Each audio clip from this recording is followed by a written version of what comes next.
when do you know it's time to either change course or shut down? Like when For a company, right?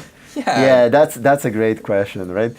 Or stay the course for that matter, right? So you can stay the course, you can change courses, you can shut down. It's hard, and I have to say that I've never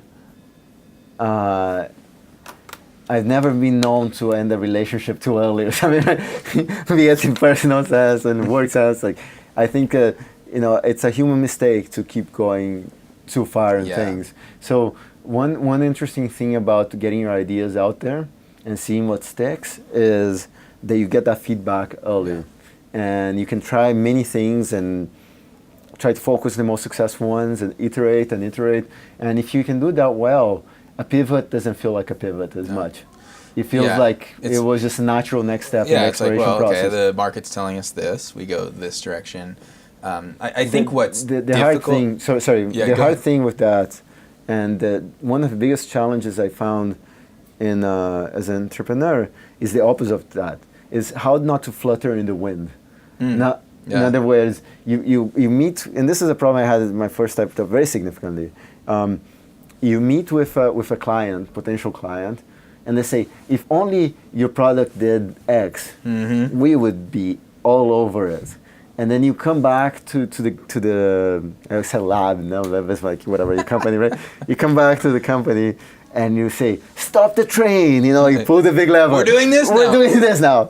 And then, next week you talk to this other customer, if only your product did Y, we'll be all over it. You come back and say, stop the train, let's do Y. And so the hard part, and there's no formula that I know of, is to be able to balance the stopping the train, change everything, with kind of reacting to customer needs. And in a sense, you have to trust your gut, but be open to hearing the no. Like, you really have to internalize the no's and then decide, I heard you, I understand that we're not going to be able to do X, but you know what?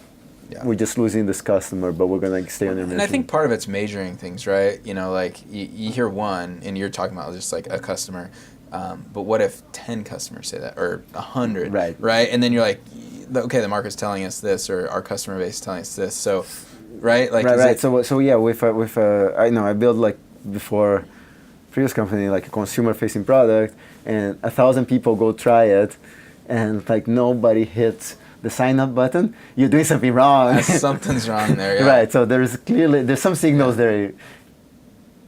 I would say impossible to ignore, but we end up ignoring them. But I shouldn't have ignored certain signals in retrospect. Yeah.